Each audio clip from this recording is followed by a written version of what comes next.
Assalamualaikum warahmatullahi wabarakatuh. Halo semuanya, kami di sini akan mempresentasikan materi tentang konsep-konsep pada PBO atau OOP. Kelompok kami terdiri dari 4 anggota, yaitu Laura Basita, Syifa Asiri, Sheila Alvina, dan M. Tondi Nugroho. Pada presentasi ini, kami akan membahas beberapa konsep utama dalam pemrograman berorientasi objek, yaitu yang pertama, kelas dan objek. Kedua, properti dan metode. Ketiga, konstruktor dan destruktor. Keempat, setter dan getter. Dan kelima, inheritance atau pewarisan. Untuk mengawali presentasi ini, saya sendiri, Laura Basita, akan menjelaskan materi pertama, yaitu kelas dan objek. Mari kita mulai. Definisi dan perumpamaan. Definisi kelas. Kelas adalah cetak biru atau template untuk membuat objek. Satu kelas dapat digunakan untuk mendefinisikan banyak objek. Selanjutnya, definisi objek. Objek adalah instansiasi dari kelas yang dapat bersifat konkret maupun abstrak. Objek merupakan hasil nyata dari kelas yang telah didefinisikan. Contohnya, kelas rumah sebagai desain dan objeknya adalah rumah yang sudah jadi. Baik, selanjutnya perbedaan PBO dan pemrograman prosedural. Dalam pemrograman prosedural, variabel dan fungsi terpisah. Dalam PBO, variabel disebut properti atau atribut, dan fungsi disebut metode atau perilaku. Disimpan dalam satu tempat, yaitu kelas. Selanjutnya, properti dan metode. Nah, apa sih yang dimaksud dengan properti itu? Nah, jadi properti atau atribut itu adalah data yang disimpan dalam kelas, misalnya ukuran, warna, dan jumlah ruangan. Nah, dan apa sih yang dimaksud dengan metode itu? Nah, jadi metode itu adalah perilaku, yaitu fungsi yang dapat dilakukan oleh objek, misalnya mengganti cat atau memindahkan barang. Baik, selanjutnya yaitu proses membuat objek dari kelas. Setiap objek hanya dapat diinstansiasi dari satu kelas. Contoh, jika kelas rumah diinstansiasi, objeknya adalah rumah yang sesuai dengan desain tersebut. Selanjutnya, analogi kelas dan objek. Kelas sebagai desain mobil, objek sebagai mobil yang sudah jadi. Setiap objek dapat memiliki data yang berbeda, misalnya warna mobil, tetapi perilakunya sama. Selanjutnya akan dijelaskan oleh teman saya, Syifa Asiri. Materi selanjutnya adalah konsep properti atau atribut dan konsep metode atau behavior dalam pemrograman berorientasi objek. Pembahasan pertama adalah definisi properti. Definisi dari properti adalah data yang terdapat pada sebuah kelas. Contohnya, dalam kelas rumah, properti bisa berupa warna, luas, tinggi, dan tata letak rumah. Bisa juga contoh lain dalam kelas kucing. Terdapat properti berupa jenis, usia, warna bulu kucing, dan sebagainya. Nilai dari properti itu bersifat fleksibel, dengan kata lain nilainya dapat diisi dan diubah setelah objek dari kelas diinstansiasi. Jadi, jika ada lebih dari satu objek yang diinstansiasi dari satu kelas, bisa saja nilainya akan bervariasi. Selanjutnya adalah definisi dari metode.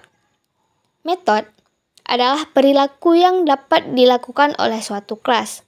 Contohnya, dalam kelas rumah, metode bisa berupa ganti warna rumah atau mengubah tata letak rumah. Metode dapat dijalankan setelah objek diinstansiasi. Tipe metode ada dua, void yang tidak mengembalikan nilai dan return yang mengembalikan nilai. Metode dapat menampung banyak argumen jika dibutuhkan. Banyak metode bisa lebih dari satu. Bisa saja dalam kelas rumah ada metode mengganti warna rumah dan mengubah tata letak rumah dan memperluas halaman rumah. Bisa kita lihat pada contoh kelas mobil dan penambahan objeknya. Properti pada kelas mobil antara lain warna cat, jenis mobil, tipe transmisi, jumlah ban, dan tipe bohlam lampu. Metode untuk kelas mobil bisa berupa tambah kecepatan, kurangi kecepatan, hidupkan lampu, buka jendela. Objek dari kelas mobil bisa saja berupa kepemilikan yang bisa saja nilai datanya berbeda. Jadi di sini contoh objeknya ada mobil Udin dan mobil Budi yang memiliki data yang bisa saja berbeda tetapi berperilaku sama, atau metode yang dilakukan itu sama. Saya Sela Alvina, saya akan melanjutkan presentasi dari teman saya Syifa Asiri. Materi selanjutnya yaitu konstruktor dan destruktor dalam pemrograman berorientasi objek. Pembahasan pertama ada konstruktor. Konstruktor adalah metode khusus atau magic method yang dieksekusi secara otomatis saat sebuah objek diinstansiasi dari suatu kelas. Fungsinya adalah untuk menyiapkan dan menginisialisasi data atau properti objek dengan argumen yang diberikan saat instansiasi. Salah satu contoh penggunaan konstruktor adalah untuk membuat koneksi ke database saat objek dibuat. Dalam penamaannya, nama konstruktor harus sama dengan nama kelas. Secara analogi, konstruktor dapat diibaratkan seperti menyalakan mesin mobil saat objek mobil diinstansiasi. Pembahasan selanjutnya ada destruktor. Destruktor adalah metode khusus yang dieksekusi secara otomatis saat sebuah objek dihapus dari memori. Fungsinya untuk membersihkan data atau sumber daya, seperti memutus koneksi database sebelum objek dihapus. Contohnya menjalankan perintah tertentu sebelum objek dihapus dari memori. Berbeda dengan konstruktor yang dijalankan saat objek dibuat, destruktor dijalankan saat objek dihapus. Tidak semua bahasa pemrograman memiliki destruktor. Secara analogi, destruktor seperti mematikan mesin mobil sebelum objek mobil dihapus dari memori. Selanjutnya ada pentingnya konstruktor dan destruktor. Konstruktor memudahkan inisialisasi objek dengan data yang diperlukan, sedangkan destruktor membantu dalam manajemen memori dan sumber daya, meskipun tidak semua bahasa pemrograman memerlukan destruktor. Oke, baik, saya M. Tondi Nugroho Manuro akan melanjutkan materi yang keempat, yaitu setter dan getter. Mana definisi dari setter dan getter ini itu digunakan untuk mengubah ataupun mengatur nilai daripada suatu properti di dalam kelas. Biasanya setter ini digunakan untuk mengubah ataupun mengubah satu nilai properti sekaligus. Metode setter ini biasanya diberi nama set, yang mana diikuti dengan nama properti. Contoh, set username, set password. Yang mana metode ini itu tidak mengembalikan nilai void. Kemudian definisi daripada getter. Metode getter ini digunakan untuk mengambil nilai dari suatu properti di dalam kelas. Biasanya digunakan untuk mengambil satu nilai properti sekaligus. Nama metode getter ini biasanya dimulai dengan awalan get, diikuti dengan nama propertinya. Contoh, get username, get password. Yang mana kemudian metode getter ini itu mengembalikan nilai daripada properti. Mengapa kita menggunakan setter dan juga getter?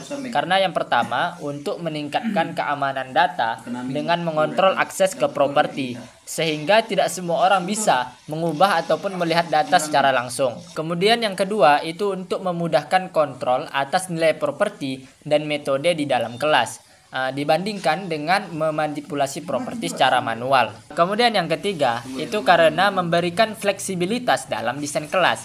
Kenapa? Karena data dapat dimanipulasi dengan aman tanpa mempengaruhi bagian lain daripada kode. Kemudian materi yang kelima yaitu inheritance atau pewarisan. Yang mana pengertian dari inheritance ini itu adalah konsep di dalam OOP di mana kelas anak itu mewarisi properti dan juga metode dari kelas induk. Inheritance ini itu dianalogikan seperti hubungan antara orang tua dan juga anak, di mana anak itu mewarisi sifat-sifat daripada orang tua. Yaitu orang tua itu yang mewariskan dan anak itu yang diwarisi. Konsep dari inheritance ini itu didefinisikan saat kita membuat kelas. Kelas yang diwarisi itu akan mewarisi seluruh properti dan juga metode dari kelas yang mewariskan. Kemudian ada struktur dan juga urutan pembuatan inheritance class. Yang pertama itu sudah pasti ada kelas induk, yaitu parent class, yang mana kelas induk ini itu menyediakan properti dan juga metode yang diwariskan. Kemudian yang kedua itu ada kelas anak atau child class, yang mana itu mewarisi properti dan juga metode dari kelas induk. Perlu diperhatikan bahwa kelas induk itu harus didefinisikan terlebih dahulu sebelum kelas anak. Ada beberapa keuntungan menggunakan inheritance. Yang pertama, untuk menghindari duplikasi kode, kemudian membuat kelas itu lebih spesifik, dan kemudian itu untuk menyederhanakan kode. Di sini ada contoh seperti kelas kendaraan itu dengan properti seperti warna dan juga jenis, yang mana itu diwariskan ke kelas mobil ataupun truk, yang mana itu menambah properti dan juga metode baru. Mungkin sekian hasil dari kelompok kami. Saya akhiri, wabillahi taufik wal hidayah. Wassalamualaikum warahmatullahi wabarakatuh.